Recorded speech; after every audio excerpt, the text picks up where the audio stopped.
ओम शांति। सुनते हैं आज 18 जनवरी 98 के अव्यक्त बाप दादा के मधुर महावाक्य।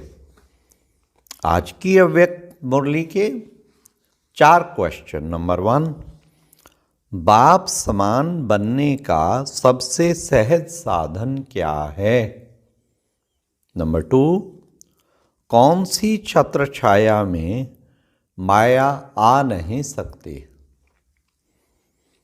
नंबर 3, बाप के साथ का यादगार क्या दिखाते हैं? लास्ट, बाप दादा कौन से फाइल को फाइनल करने के लिए कहते हैं? तो आज की मुरली बाबा ने कहा समान बनना है ना, स्नेह के सागर में समा जाओ। 18 जनवरी की मुरली है, 98 की 18 जनवरी। वैसे ही स्नेह के सागर में समाये होते हैं। फिर बाबा ने कहा बस इस स्नेह सागर में समा जाओगे तो बाप समान बन जाओ। तो सुनते हैं 18 जनवरी 98 की मुरली। मुरली का टाइटल है सकाश देने की सेवा करने के लिए लगाव मुक्त बन बेहद के वैरागी बनो। तो आज का दिन विशेष स्नेह का दिन है। अमृत वेले से लेकर चारों ओर के बच्चे अपने दिल के स्नेह को बाप दादा के अर्थ अर्पित कर रहे थे। सर्व बच्चों के स्नेह के मोतियों की मालाएं बाप दादा के गले में पड़ती जा रही थी। तो फिर बाबा ने विशेष कहा, इस वर्ष मेजॉरिटी का उलाहना यह रहा कि अब बाप समान बन आपके पास पहुंच जाएं। तो समान बनने का उमंग उत्साह मेजॉरिटी में अच्छा रहा। समान बनने की इच्छा बहुत तीव्र है। बन जाएं और आ जाएं, यह संकल्प रूहान में बहुत बच्चों का रहा। बाप दादा भी यही बच्चों को कहते हैं, क्या? समान भव, संपन्न भव, संपूर्ण भव। इसका साधन सदा के लिए बहुत सहज है। सबसे सहज साधन सदा स्नेह के सागर में समा जाओ। बाबा ने कितना सहज साधन बताया। बाप दादा के समान बनना है तो सबसे सहज साधन है स्नेह के सागर में समा जाओ। जैसे आज का दिन स्नेह में समाये हुए थे। और कुछ याद था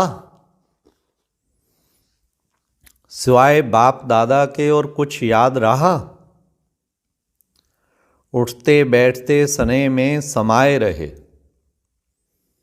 चलते फिरते क्या याद रहा?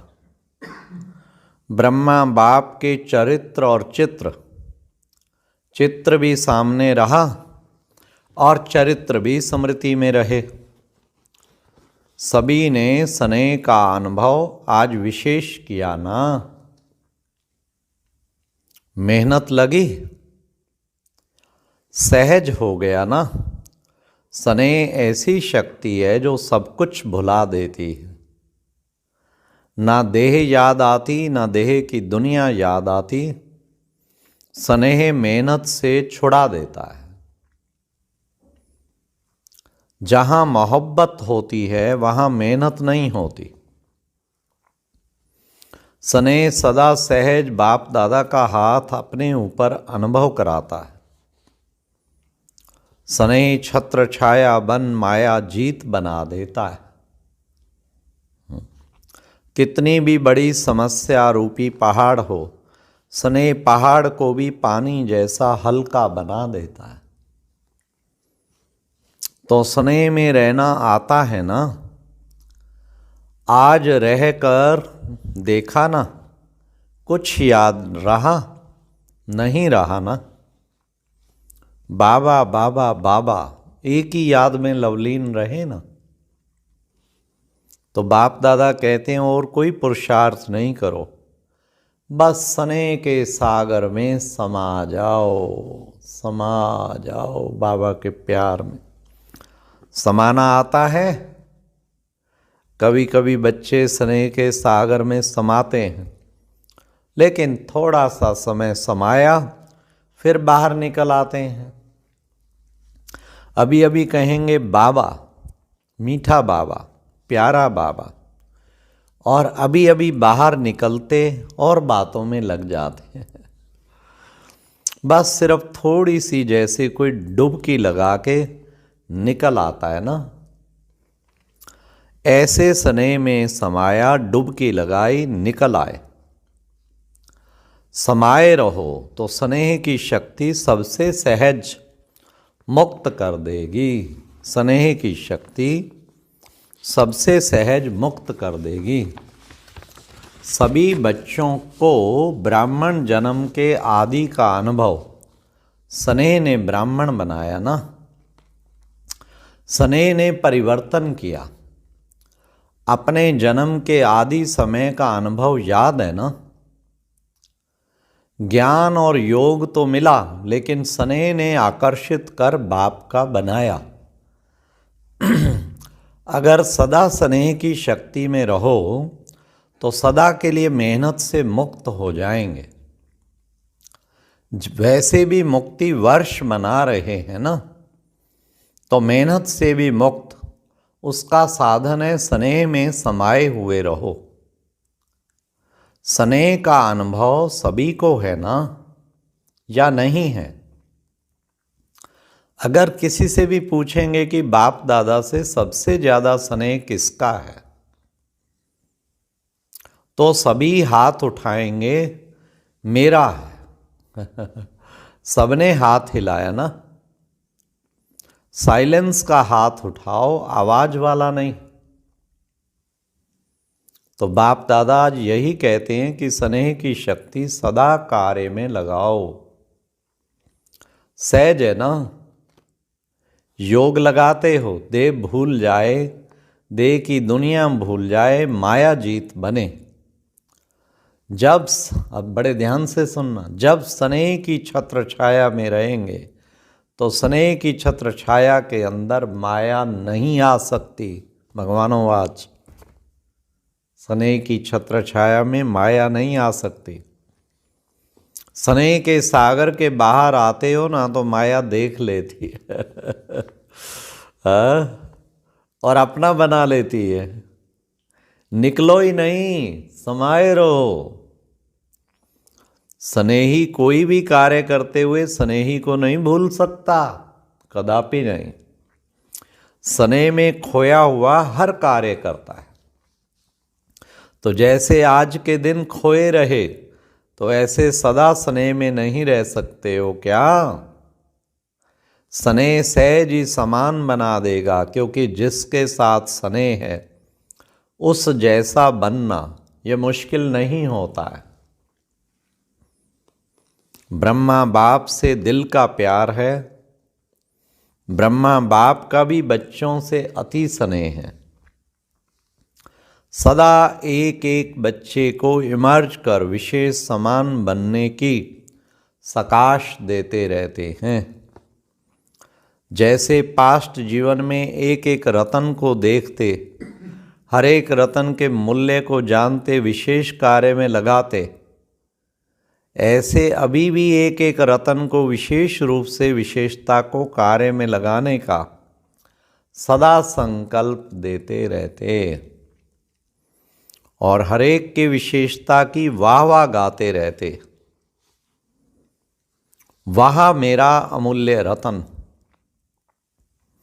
कई बच्चे सोचते हैं कि ब्रह्मा बाप वतन में क्या करते हैं, हम तो यहाँ सेवा करते रहते और ब्रह्मा बाप वहाँ वतन में क्या करते हैं। लेकिन बाप कहते हैं जैसे साकार रूप में सदा बच्चों के साथ रहे, ऐसे वतन में भी रहते हैं। बच्चों के साथ ही रहते हैं, अकेले नहीं रहते। बच्चों के बिना बाप को भी मजा नहीं आता। जैसे बच्चों को बाप के बिना कुछ सूझता नहीं, ऐसे बाप को भी बिना बच्चों के कुछ सूझता नहीं। अकेले नहीं रहते, साथ में रहते हैं। साकार में भी तो साथ का अनुभव साकार रूप में थोड़े बच्चे कर सकते थे। अब तो अव्यक्त रूप में हर बच्चे के साथ जिस समय चाहें जब चाहें साथ निभाते रहते हैं। जैसे चित्रों में दिखाते हैं ना, उन्होंने एक एक गोपी के साथ कृष्ण को दिखा दिया। हाँ, लेकिन यह इस समय का गायन है, यह है यादगार साथ का। अब अव्यक्त रूप में हर बच्चे के साथ जब चाहें, चाहे रात को 2 बजे 2:30 बजे किसी भी टाइम साथ निभाते रहते हैं। साकार में तो सेंटर्स में चक्कर लगाना कभी कभी होता, लेकिन अब अव्यक्त रूप में तो पवित्र प्रवृत्ति में भी चक्कर लगाते हैं। बाप को काम ही क्या है, बच्चों को समान बना के साथ ले जाना, यही तो काम है ना, और क्या है। इसमें ही बिजी रहते हैं। इसलिए सदा मौज में रहने का है ये संगम युग। मौज में रहो। अगर मेहनत है तो मौज नहीं हो सकती। एक ही युग परमात्मा और आत्माओं का मौज मनाने का युग है। आज परमात्मा के स्नेह का युग है, आत्मा परमात्मा के स्नेह का युग है, मिलन का युग है। तो दृढ़ संकल्प करो, आज से मेहनत से मुक्त हो जाएंगे, होंगे ना। ऐसे नहीं यहाँ तो हाथ उठाओ और वहाँ जाकर कहो क्या करें कैसे करें, क्योंकि बाप दादा के पास हर एक बच्चे के दृढ़ संकल्प करने का पूरा फाइल है। बाप दादा कभी बच्चों का फाइल देखते, बार बार दृढ़ संकल्प किया है ना। जब से जन्म लिया अब तक कितनी बार संकल्प किया है, यह करेंगे, लेकिन उसको पूरा नहीं किया है। रूरवान बहुत अच्छी करते हैं, बाप दादा को भी खुश कर देते हैं। जैसे जिज्ञासुओं को प्रभावित कर देते हो ना, तो बाप दादा को भी प्रभावित तो कर देते हैं, लेकिन दृढ़ संकल्प का प्रभाव थोड़ा समय रहता है, सदा नहीं रहता। तो बाप दादा का फाइल तो बढ़ता जाता है। जब भी कोई फंक्शन होता है तो बाप दादा को फाइल में एक प्रतिज्ञा पत्र तो जमा हो ही जाता है, इसलिए बाप दादा दिखाते नहीं है। अच्छा, चारों ओर देश विदेश के स्नेह में समाये हुए स्नेही बच्चों को, सदा बाप के स्नेह के सागर में समाये हुए रहने वाले अति समीप आत्माओं को, सदा ब्रह्मा बाप की विशेषताओं को स्वयं धारण करने वाली श्रेष्ठ आत्माओं को, सदा मेहनत से मुक्त हो मौज में रहने वाली परमात्म प्यार में उड़ने वाली आत्माओं को बाप दादा का स्नेह के मोतियों की थालियां भर भर कर याद, प्यार और नमस्ते। वाह बाबा, तो थालियां भर भर के और बस स्नेह में समाये रहो। अच्छा, ओम शांति। और अभी एक बहुत अच्छी वीडियो देखने के लिए ऊपर दिए गए बॉक्स पर क्लिक करें।